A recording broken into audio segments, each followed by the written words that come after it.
Hello, everybody, and welcome to the Turtle Beach DreamHack Allstars 2015 for Heroes of the Storm. We're here in lovely Jönköping, Sweden at DreamHack Summer. Of course, I'll be your host, Smix, and with me to my left, we have two lovely gentlemen, Tetcher and Todd. Tetcher, this is your first DreamHack Open ever. How has it been going for you so far? It has been absolutely mental. Was here yesterday, just got to finally wander around, got lost about 3 or 4 times. The venue's just huge. Absolutely massive. I actually saw you 2 weeks ago at the launch event in London. How has this been in comparison? I know that DreamHack Summer especially is a very special event with so many people walking around and all these expos going on. Yeah, this is very overwhelming compared to every event I've been to. The event in London was more of a party for just, we're releasing a game, this is brilliant. Whereas this is the pure LAN experience and the pure esports experience, which is a very different to how the launch event is. Yeah, and Todd, how have you been? I have seen you at many events, and this is my first time working with you at a desk like this. So, Todd, how are you? I'm doing great. Really happy to be here. This is my first, big event for Heroes of the Storm. Really looking forward to it. Been playing a lot of games, been, prepping for this, and really curious to see how well and what really these teams are going to bring in terms of meta and what heroes we're going to see in combos. Yeah, exactly. I know that you spent a fair amount of time watching a lot of the games yesterday in the BYOC, but in just a second we'll pull up the bracket for you guys so we can take a look at exactly the type of games we'll be looking at today. Of course, this will be a double elimination format with 4 teams. We have Navi, Gamers 2, Fanatic, and Team Liquid. It'll be best of 3s until the finals, which will be a best of 5. And Tetcher, just looking at this right away, which game are you more excited for? Both games I'm very excited for because all of these teams have a bit of DreamHack pedigree, but the one I think is probably going to be the most interesting for the fans is probably the Fnatic versus Team Liquid game, due to the fact that Fnatic weren't one of the invited teams here. They came here and through their own gumption were able to win their way through the BYOC bracket and have earned their spot here via just playing their way into it. And Todd, I'm sure you have a lot to say about that because I saw that you were watching a lot of the games that took place yesterday at the BYOC. So from your observations yesterday, what can you tell us? Fnatic, they are very motivated here to do well, and they fought really long and hard yesterday. I think it finished pretty late. They had to play a lot of games.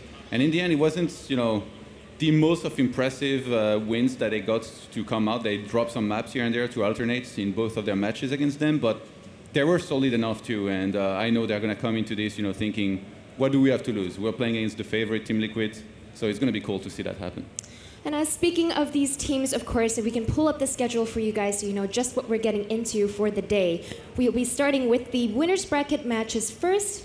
Then we'll have the winners bracket round 2 before we head into the 2 lower bracket matches until, of course, we head to that lovely grand finals, which is bound to be absolutely amazing. But before we get too carried away, let us talk about the first big match of the day. It'll be Navi versus Gamers 2.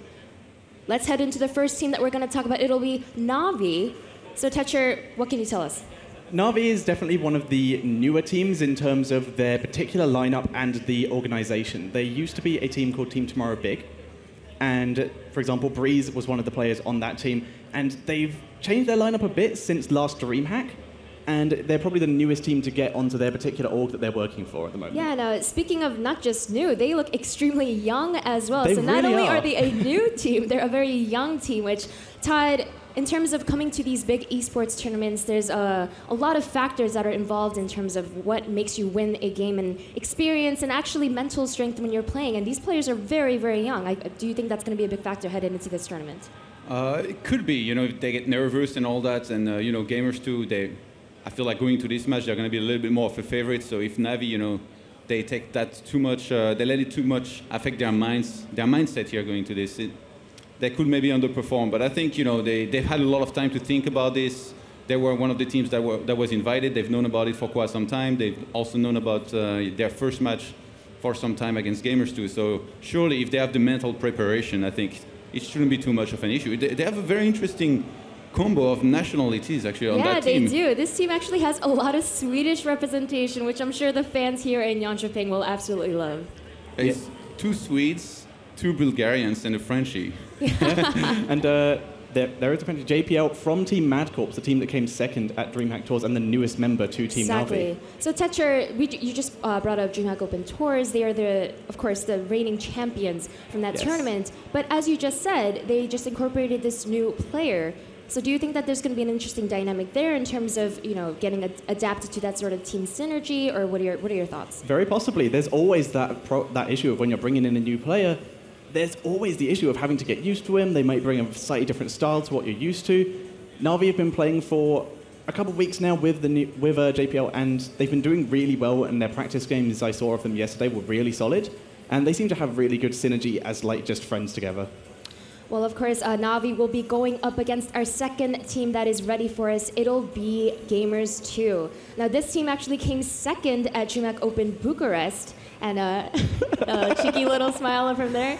Leo from Korea, he's ready for us. So, Todd, what are your thoughts?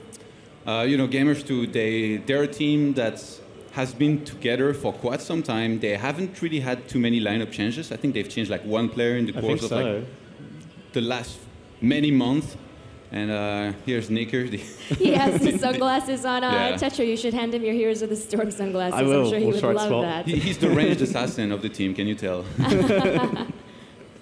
But yes, you were just mentioning that their lineup has not changed, and that's quite a contrast to Navi, who just incorporated a new player. So do you think that in that sense they have an advantage headed into this match? Yeah, definitely. They are also an all-Polish team, so being able to speak the same native language definitely going to help in communicating better and synchronizing their movement. You can tell how comfortable these guys are with the camera too. We had to look at Navi first. They weren't really paying attention to the camera, but these guys, really playing along with it. Exactly. They're definitely enjoying the camera time, and they're no strangers to the stage. They've been on the big stage. They've made it to the finals. They got second place. So, how confident do you think they are headed into this first match of the day? Very confident. I'd say DreamHack Bucharest definitely was a main stage event, whereas DreamHack Tours was a BYOC tournament. Navi coming into that. This is the first time Navi has been invited to a tournament, I believe. Whereas Gamers 2, they had the experience from that, and like we said, they are an older team in general. And like Todd said, being all the same nationality is really going to help with language, so they're going to feel maybe a bit more synergy as opposed to Navi, but Navi easily have a chance of winning this. All right, so we've talked about the pros and cons and the strengths, weaknesses of both teams, but I'm gonna put you both on the spot now and ask for predictions. And this is always a favorite time because it gets a little bit competitive when certain casters make better predictions than others. Tetra, you first. From the games I saw in practice yesterday, Navi had some interesting ideas. And because of that, I'm going to go for Navi. I think if they can do some of the builds and strategies they were thinking about yesterday, and pull them off to a good degree, I think they might be able to sneak it away from Gamers 2. All right, and Todd, I'm putting you on the spot as well. What are your predictions for our first match of the day? In StarCraft, when we do StarCraft events, I always pick the underdog, and I always disagree with my co-caster. One of those things is going to be true here, and it's going to be disagreeing with you. I'm sorry, and I'm going to pick who I think is the favorite in this match, the clear favorite with Gamers 2. Okay, then. We have our predictions set, and we have our first match coming up really soon for you guys. But until then, let's casters take it away. All right. So.